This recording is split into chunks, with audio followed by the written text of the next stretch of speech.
Bonsoir à tous, je suis ravi de vous retrouver dans Lundi Sport pour une émission historique sommaire.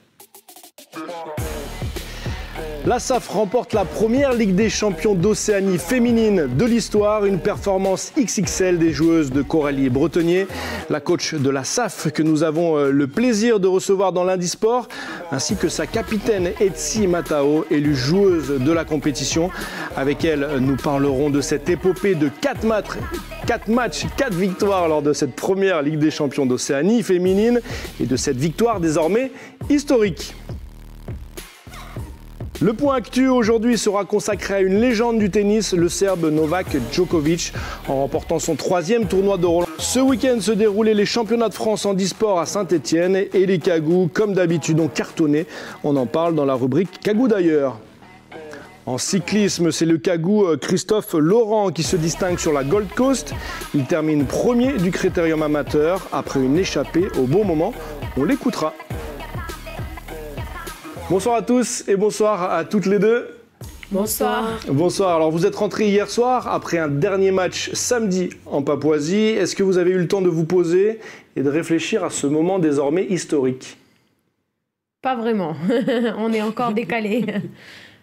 Ok, Etsi, toi c'est comment? Je suis très fatiguée. Ok, t'as tout donné sur le terrain? Tout donné jusqu'à la dernière minute. Alors j'aimerais qu'on voit ensemble cette photo qu'on a montrée dans le JT, un beau montage réalisé par l'OFC. Qu'est-ce que ça vous fait de voir cette photo comme ça là? Elle est magnifique déjà, donc ça représente bien notre joie, on va dire. Ok, Etsi? Pareil que coach, c'est très magnifique. Elle est très belle le montage. Est-ce que tu es fier d'avoir été capitaine de cette équipe? Oui, très fier. Surtout que, voilà, pour moi, c'est la confiance entre coach et joueuse. Et voilà, la coach et le staff, elles ont eu confiance en moi. Et du coup, ça me fait très plaisir d'être capitaine. Ok. Coralie, est-ce que tu avais ça dans un coin de la tête quand tu as monté cette académie féminine de football? Très rapidement, la première année, c'était Christelle Wanawe, qu'on ne présente plus, qui était capitaine. Et très rapidement, toutes les deux, on a réfléchi à une jeune fille qui pouvait prendre les rênes de cette équipe. Et oui, Etsi, elle a été identifiée très rapidement, oui. Ok. Et du coup, plus généralement, est-ce que tu pensais gagner la Ligue des champions d'Océanie, même si elle n'existait pas? Donc c'était un peu compliqué, mais tu pensais amener cette équipe à ce niveau-là? En fait, réellement, depuis la création, le discours qu'on tenait aux joueuses, c'était on vous prépare pour l'international et non pour les compétitions territoriales. Donc, elles pourront vous le confirmer. On leur a toujours dit ça ne suffit pas de gagner chez nous. On essaye de vous préparer pour aller rencontrer des équipes à l'extérieur. Donc, en fait, oui, c'est un peu un chemin qui était déjà réfléchi, on va dire. Ok. Alors, j'aimerais qu'on regarde une deuxième photo ensemble que j'ai aussi montrée dans le JT. C'est toi, Etsi, avec le trophée de joueuse de la compétition. Qu'est-ce que ça te fait d'avoir été élue joueuse de la compétition, Etsi? Déjà, je ne m'y attendais pas. Parce que d'habitude, c'est des attaquantes qui méritent un ballon d'or. Mais le fait d'entendre mon prénom pendant la remise de la coupe, mais j'avais les frissons et je regardais même mes copines pour faire c'est moi. Et voilà, du coup, voilà. Coralie, ta capitaine élue joueuse de la compétition, c'est incroyable. Ouais, c'est incroyable. Et elle a tout dit. On a l'habitude de voir les buteuses, donc je trouve que sur ça, ils ont été plutôt bons de ne pas se pencher que sur les buteuses parce qu'on ne met jamais assez en avant le travail des défenseurs. Et après, ça me semble bien qu'ils aient mis une des joueuses qui a gagné cette compétition en meilleure joueuse, mais on était très fiers que ce soit Etsi, oui. Alors l'OFC qui organise la compétition te surnomme The Rock. Le rock dans la défense de la SAF. Est-ce que ça te plaît comme surnom déjà? Je me sens comme une star. Et quel est ton ressenti quand tu as vu ça, quand tu as appelé The Rock? J'étais étonnée. Pour moi, il faut que je suis un peu plus costaud que ça. Et puis, pour ça aussi, je ne m'y attendais pas. Ok. Tu sens avoir fait quand même une compétition costaud derrière? Oui, quand même. Surtout le premier match et le dernier match. Ok. Coralie, je te vois acquiescer. Vu du banc, c'est pareil? Oui, globalement. À l'image de l'équipe, la capitaine est à l'image de l'équipe en général. Elles ont été régulières. Donc... Oui, c'est ça, c'est The Rock. Alors justement, Coralie, pour aller un peu plus loin, elle est comment cette capitaine Etsi dans le quotidien avec les joueuses? Une capitaine, c'est un leader de toute façon, et un leader positif. Donc elle a dit, c'est la relation entre le coach, le staff et les joueuses. Donc c'est quelqu'un qui a les épaules pour tenir les rênes de cette équipe, même avec des filles plus âgées qu'elle dans l'équipe. Donc non, on est très très fiers de ça. Et elle le tient, ce rôle? Clairement, je pense qu'elle l'a montré qu'elle le tenait. Ok. C'est une leaduse même dans le vestiaire? Ouais. Pas que sur le terrain? Oui. Etsi, tu es attachée à toutes les filles qui sont dans cette équipe, celles qui sont titulaires, celles qui le sont moins, parce qu'on sait que pour gagner une compétition, c'est aussi ça, c'est aussi l'entente entre joueuses. Hein. Oui, je suis très... je suis très, comment dire ça, liée aux filles, de la plus petite jusqu'à la plus âgée, que ce soit dans les vestiaires et sur le terrain. Et les remplaçantes aussi. Okay. On l'a dit et vous l'avez dit, c'est souvent les attaquantes qui sont récompensées. Et les attaquantes qui se sont beaucoup mis sur le devant de la scène avec la SAF. Vous avez marqué 15 buts, on l'a dit. Est-ce que c'est dans l'ADN de la SAF, Coralie, d'avoir un jeu offensif et de marquer des buts? Est-ce que je dois vraiment répondre à cette question? Carrément, il y a des gens qui ne te connaissent pas, qui ne nous connaissent pas, qui nous regardent. C'est dommage alors. Donc, justement, on est là pour leur dire que regardez la SAF, il y a des buts. Hein. Oui, c'est dans l'ADN de la SAF, même sur le territoire. Du coup, dans les championnats, on est l'équipe qui marque le plus de buts. Ça a toujours été dans notre ADN. On a des qualités, offensives. Même qu'avant de partir, j'avais préparé l'équipe plus sur le plan défensif du coup. Et finalement, chasser le naturel, il revient au galop. Voilà. Donc oui, on a été efficace devant le but. Ok. Et si toi, quel rôle te donne ta coach pendant les matchs? Rester, j'étais la dernière défenseur. Du coup, j'étais en gros celle qui gère ma ligne de défense. Ok. Le dernier défenseur. Oui. Pas le droit de faire faute alors? Non, pas du tout. Ça marche. Merci beaucoup à toutes les deux. On passe tout de suite à la rubrique Le Point Actu et on en parle football tout de suite après.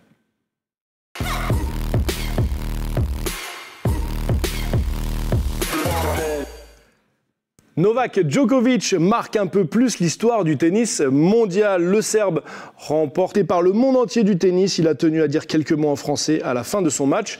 On l'écoute.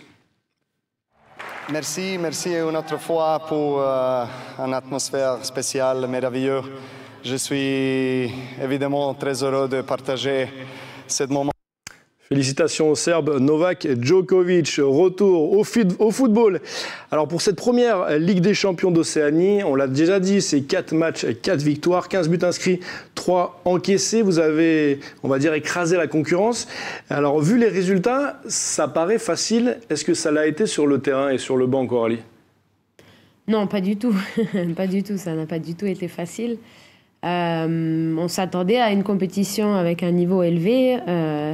Même si on n'avait pas de quoi, on va dire, on les connaissait pas les équipes, puisqu'on connaît les équipes nationales, mais pas les clubs. On connaissait le profil des joueuses d'Océanie, on va dire. Donc, ça n'a pas été facile du tout, contrairement à ce qu'on a laissé paraître. Et on est même étonnamment surprise dans le bon sens du niveau des équipes d'Océanie.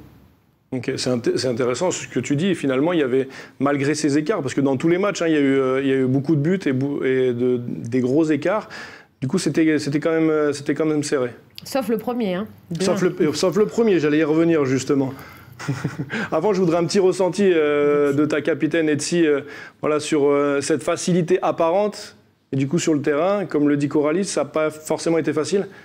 Oui, ça n'a pas été facile. Oui, déjà pour le premier match, c'était plus ça. Et après, voilà, on a dit que peut-être les prochaines, elles vont... Enfin, on va pas dire que ça va être facile pour nous, mais déjà le premier match, il a été très très dur. Et oui, ce premier match contre les Papous d'Ekari United, que vous avez gagné 2-1 à la dernière seconde. Etsi, j'ai l'impression que c'est ce match où vous vous êtes dit c'est possible, on peut le faire? Oui, c'était vraiment le tout premier parce qu'on voyait la joie on voyait la joie sur les filles. Et dès le dernier coup de sifflet, voilà, on était soulagés parce que c'était le plus gros qu'on attendait depuis notre arrivée là-bas sur Papouasie-Nouvelle-Guinée. Toi aussi, Coralie, c'est à ce moment-là que tu te dis il y a moyen de faire quelque chose? C'est un peu prématuré quand même, mais on savait qu'on avait passé... Oui, c'était quand même les favorites. Voilà, disons qu'on a été chez elles, donc c'était un match forcément qu'on appréhendait. Voilà. Et vu l'intensité de ce match-là, oui, j'ai l'impression qu'on a exprimé notre joie parce que c'était un match difficile, quoi qu'il en soit. Et on savait qu'en gagnant ce match, on faisait une bonne entrée dans la compétition. Il fallait qu'on continue, en tout cas, sur cette voie-là. Et on était très, très heureuse d'avoir passé ce cap-là. Ok, alors on parle de Ekari United, qui est à domicile, qui joue à domicile. Pour cette première édition de la Ligue des Champions d'Océanie, l'équipe néo-zélandaise, elle n'a pas pris part à la compétition. Alors, est-ce que vous vous dites, heureusement qu'elle n'était pas là, ou alors au contraire, on aurait voulu les affronter pour vraiment montrer notre suprématie sur cette compétition? Je pense que nous deux, on aurait voulu les affronter. Oui. Okay. C'est ça. Vous deux, pourquoi? Il y en a qui ne voulaient pas les affronter? Non, parce que tout le monde n'a pas le même avis. Même les autres équipes qui ont participé, je pense qu'il y en a qui se sont réjouis du fait que la Nouvelle-Zélande ne soit pas là. Ouais. Et nous, au contraire, je l'ai dit, depuis la création de la SAF, on veut aller chercher des joueuses meilleures, on veut aller se confronter à des adversaires toujours plus forts. Donc, on aurait accepté l'issue du match contre elles, mais en tout cas, au contraire, nous, on aurait aimé les rencontrer. Etsi, pareil pour toi? Oui. J'aurais voulu aussi essayer de jouer contre la Nouvelle-Zélande parce que je sais c'est une équipe à craindre quand même. Et oui, je voulais qu'elle participe au tournoi, mais voilà. Voilà, ça a été autrement. Allez, je vais aller chercher un petit peu la petite bête, coach. Est-ce que tu vois certains points que tu aimerais gommer, que tu aimerais revoir, des points d'amélioration? Venant du tournoi? Oui, sur le tournoi. Ouais. Alors, le rythme a été très, très intense. On nous a imposé un rythme au début avec des réunions, les entraînements, les matchs et tout. Donc, on a manqué un peu de repos et c'était pas évident pour les joueuses. Donc, voilà, peut-être ça déjà, l'améliorer pour la prochaine édition. Okay. Après, j'ai pas envie de faire comme tous les coachs, mais l'arbitrage... est à revoir sur certains matchs. Bon, après, c'était la première édition, donc il faut être aussi indulgent parce que l'OFC nous a fait part du fait qu'il souhaite s'améliorer aussi sur les prochaines éditions. Donc, forcément, on sait que c'est jamais parfait la première fois et ça sera que mieux les prochaines éditions. Donc, je rebondis à ce que tu dis, Coralie, ça veut dire que c'est la première, mais c'est pas la dernière édition? Ah, pas du tout, ça y est, on a déjà la confirmation que l'année prochaine, c'est reparti, quoi. D'accord. Alors maintenant, pas au niveau de l'organisation, mais au niveau plutôt de votre jeu à vous, Coralie, des pistes d'amélioration? Bah oui, on se contente jamais. La SAF ne se contente jamais, en tout cas, même si c'est un beau résultat. Mais les filles ont vraiment aimé l'expérience, si elle dira d'elle-même. Et c'est en fait, pour le foot féminin, c'est une compétition qui va motiver tout le monde parce qu'on en avait besoin en Océanie. Donc quand je dis tout le monde, c'est tous les clubs et toutes les équipes d'Océanie. C'est vraiment enfin une compétition qui nous permet de sortir et de montrer notre jeu. Donc ça va élever le niveau général et nous, on a envie de s'entraîner plus dur pour s'améliorer. Et on sait que la prochaine édition, il y aura plus d'équipes puisqu'il y aura la Nouvelle-Zélande, Tahiti et Vanuatu. Donc voilà. Et donc du coup, tu n'as pas répondu à ma question, les petits points d'amélioration pour la SAF? Je ne peux pas dire tous les secrets. Mais bon, quand même. Non, mais on va continuer à travailler, oui, sur le terrain, c'est sûr. Ok, ça marche. Etsi, pour toi, comment ça a été sur le terrain? Parce que Coralie, elle m'a rien dit, donc est-ce que tu me dirais, toi, des points d'amélioration que toi, en tant que capitaine et en tant que... Voilà, t'es sur le terrain, vraiment, est-ce que tu vois des choses pour s'améliorer? L'arbitrage. C'était surtout ça, l'arbitrage, à améliorer sur le terrain, sinon ça va. Ok, et vous? Et vous, l'équipe? Pour nous, ça a été? Pour nous, l'équipe, oui, non, ça va, ça a été. Ok, ça marche. Eh ben, merci beaucoup les filles. Merci. Continuez à travailler en tout cas. Mais vous restez avec moi, on se retrouve juste après les Cagous d'ailleurs, jingle.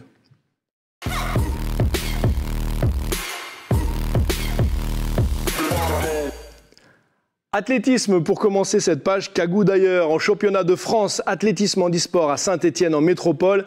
Vitolio Cavatava remporte le titre de champion de France avec un nouveau record de France, 45,57 mètres au javelot assis. Seconde place et médaille d'argent pour Thierry Sibonne, que vous voyez en ce moment. Pierre Fairbank devient champion de France du 800 mètres et troisième du 200 mètres. Cinquième place pour Nicolas Brignone, que vous allez voir, voilà, et médaille d'argent pour Rose Vendégou au poids. Et lors de ce championnat de France, vous allez le voir également, 3 Cagous se sont qualifiés grâce à leur performance pour les championnats du monde de Paris 2023 début juillet. Vitolio Cavacava, Pierre Fairbank et Nicolas Brignone. Christophe Laurent, en cyclisme, remporte le Critérium de Nerang en Australie. Le Cagou, parti dès le départ en échappée avec Castro Salien, a tenu bon jusqu'au dernier tour où les Australiens ont voulu lui laisser quelques mètres devant pour prendre le vent. Eh bien, mal leur en a pris car le Cagou a placé une attaque dans un virage et le temps qu'il se réorganise, Christophe est arrivé seul. On l'écoute. J'ai eu l'occasion de venir ici pour participer à 2 courses cyclistes sur 2 circuits, un bien connu de la Nerang, un circuit donc avec une difficulté à chaque tour, un format critérium, donc un circuit de 2 km à reproduire plusieurs fois. J'ai eu l'occasion de le faire hier, ça s'est plutôt bien passé, je l'ai gagné. Et donc une semaine encore d'entraînement avec quelques amis australiens qui sont là et qui m'accueillent et puis me permettent de se joindre pour leurs entraînements. Dimanche prochain, donc une seconde course qui sera cette fois un petit peu plus au nord, sur un circuit automobile. Donc là, ce sera entièrement plat, etc. Qui va certainement un petit peu moins bien convenir, etc. Les Australiens sont de gros rouleurs et tout. Et donc voilà, une belle victoire qui fait du bien au moral. Allez, on souhaite bon courage à Christophe pour dimanche prochain. Du coup, retour au football avec la coach et la capitaine de la SAF. Alors Coralie, je crois savoir que vous avez été reçue ce matin par la secrétaire générale de la FIFA, Fatma Samoura. J'imagine qu'elle vous a félicité, mais qu'est-ce qu'elle vous a dit d'autre ? Alors, elle a félicité toutes les joueuses et oui, moi aussi, ainsi que le bureau. Elles ont tenu à nous rencontrer, donc ça nous a beaucoup impressionnés parce que ce sont des grandes femmes du football à la FIFA. Et en fait, elles nous ont un petit peu expliqué les projets à l'avenir sur les futures Coupes du Monde et les grands événements. Donc, elles nous ont motivés à encore plus donner, à s'entraîner et à persister pour développer le football. Elles étaient très contentes d'être sur le territoire et elles ont regardé nos matchs. Donc, ça nous a beaucoup touchés, y compris Sarah Ibermen, la responsable du football féminin à la FIFA aussi, qui était là. Et on a pu échanger quelques mots, mais elle repartait ce matin. Donc, c'était court, mais ça nous a beaucoup touchés. Ok, elle vous a donc encouragé à continuer. Oui. Est-ce qu'au pays, le football féminin est assez développé, Coralie ? Non, il n'est pas assez développé, même si Charlotte Pelletier fait un gros travail sur ça. Avec un championnat qui s'est mis en place, hein ? C'est ça. Championnat Là, aujourd'hui, féminin. on a 2 niveaux de championnat, la D1 qui est le championnat le plus élevé et la D2. Donc, ces 2 championnats en senior, c'est une nouveauté. Donc, ça s'améliore, mais on sait qu'on a encore besoin de structuration. Et encore une fois, notamment au niveau de l'arbitrage, parce qu'on n'a pas de vrais arbitres en tenue sur tous les matchs. Et ça change tout, mais vraiment tout sur un championnat. Ça donne de la crédibilité au championnat. Donc, pour l'image des femmes, il faudrait qu'on ait plus d'arbitres et qu'on ait un championnat encore plus structuré. Et le développer encore à l'échelle du pays, mais aussi de l'Océanie, quoi. On espère avoir donné envie, en tout cas, à tout le monde de pratiquer. Et même aux partenaires, peut-être, de se tourner un peu vers le football féminin. Etsy, est-ce que tu as conscience de ça, que tu as peut-être donné envie à d'autres filles de se mettre au football ? Oui, je pense bien que mon équipe et moi, peut-être, on leur a donné envie de travailler dur pour faire un beau résultat sur le territoire. Ok. Est-ce que tu trouves, Etsi, que le football féminin est assez reconnu sur le territoire? Non. Je ne pense pas qu'on soit reconnu sur le territoire. Ok, Coralie? Bah, j'ai acquiescé. Oui, non, puisque tu disais encore qu'on n'était pas connus de tous. Alors, c'est dommage, mais en fait, on espère que par ce résultat et un petit peu de médiatisation, les gens qui s'y intéressaient pas vont peut-être du coup s'y intéresser. Et on savait que cette compétition, elle avait plusieurs objectifs. Alors bien sûr, l'objectif sportif pour moi en tant que coach, mais vraiment pour le football féminin en général et la place des femmes, parce que c'est historique en Océanie, quoi. C'était des équipes de femmes. On a conscience que la place de la femme, elle est encore un sujet important en Océanie, mais ici aussi en Nouvelle-Calédonie. Donc on espère avoir mis en avant toutes ces jeunes filles et toutes les femmes et que ça va encore s'améliorer et on souhaite à tout le monde de se tourner un peu vers le football féminin, de venir aider par n'importe quel moyen parce qu'il y a vraiment de quoi faire et je pense que ce n'est que le début en fait. Ok, on a coutume de dire, j'ai envie de dire que le football féminin est plus faible au niveau que le football masculin. Qu'est-ce que tu as envie de dire aux gens qui hésitent à aller regarder des matchs de foot féminin? Globalement, oui, en termes footballistiques, certainement, mais je pense que l'écart est en train de se réduire et je pense que cette compétition, peut-être pas sur tous les matchs, mais en tout cas sur certains matchs, a montré qu'il y avait un niveau très intéressant. Donc je crois que c'est en train d'aller vers le bon et que plus les gens auront d'intérêt, plus les gens s'investiront dans le football féminin, plus on va avoir des équipes qui tiennent la route et le niveau est en train de monter. Donc c'est peut-être au contraire le moment de s'investir et même de donner un petit coup de pouce comme on peut le faire, quoi. En tout cas, quand on voit les buts qu'ont marqué les joueuses, enfin certains buts qu'ont marqué les joueuses de la SAF, il y a du niveau technique, c'est sûr. Est-ce que, Etsi, tu penses que la victoire de la SAF va donner envie à des filles de pousser la porte de la SAF ou d'autres clubs et de s'inscrire au football et de faire du football? Oui, je pense et d'ailleurs je tiens à les encourager pour travailler dur, pour faire un beau résultat. Et franchement, ça a été une belle expérience pour cette compétition. Coralie, du coup, en tant que coach, qu'est-ce que tu dirais, toi, à une jeune fille qui nous regarde là et qui n'ose pas trop s'inscrire dans un club et se mettre au foot? Qu'il faut se lancer. Il y a plein d'équipes, hein, même si les gens sont étonnés quand on leur dit le nombre d'équipes ici. Il y a vraiment pas mal d'équipes à l'échelle du territoire. Et pour pas cacher et dire la vérité, il faut s'entraîner. Il faut vraiment s'entraîner pour montrer une belle image du football féminin. Voilà, il faut pas faire semblant sur l'entraînement. Ok. Etsi, raconte-nous un petit peu, tu t'entraînes comment ça se passe pour toi, ton quotidien?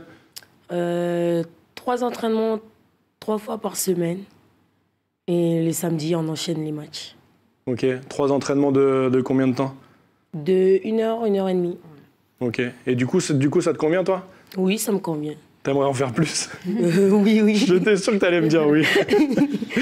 Coralie, on parlait des gens qui devaient s'investir aussi dans le football féminin. On va parler rapidement, pas forcément rapidement, mais un petit peu du staff quand même. T'étais pas toute seule là-bas en Papouasie? C'est ça.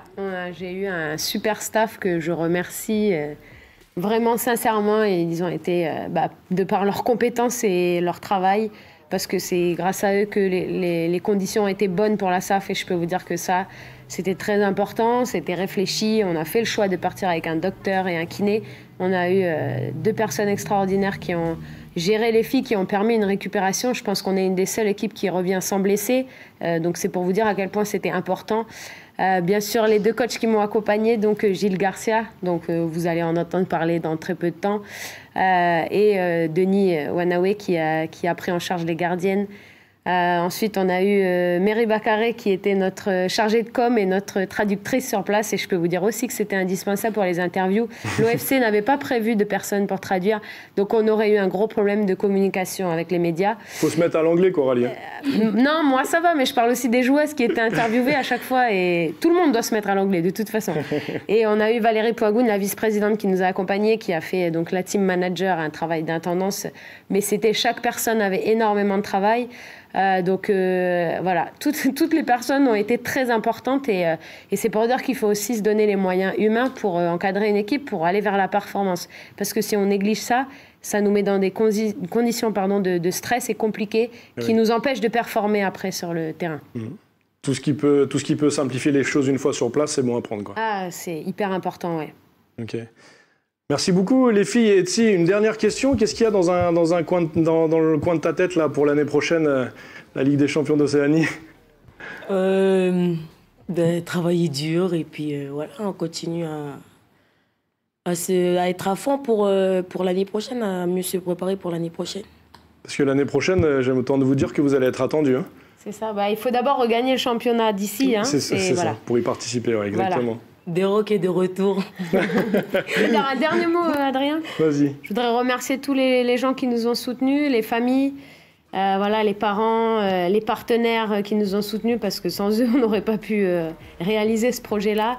Notre présidente qui est restée en Nouvelle-Calédonie, qui n'a pas pu venir, mais qui était un soutien quotidien. Donc voilà, c'était juste pour dire que on est allé chercher cette coupe, mais grâce aussi à tous les gens qui nous ont soutenus au pays. Et on a essayé de rendre fiers et de donner une belle image. Donc voilà, merci à tout le monde. Ça marche. Merci beaucoup les filles. Merci à vous de vous être rendues disponibles pour être avec moi dans Lundi Sport. Tata Coralie, Tata The Rock. Merci. Tata. Merci beaucoup à toutes les deux. Nous on se dit à la semaine prochaine. Tata la bonne.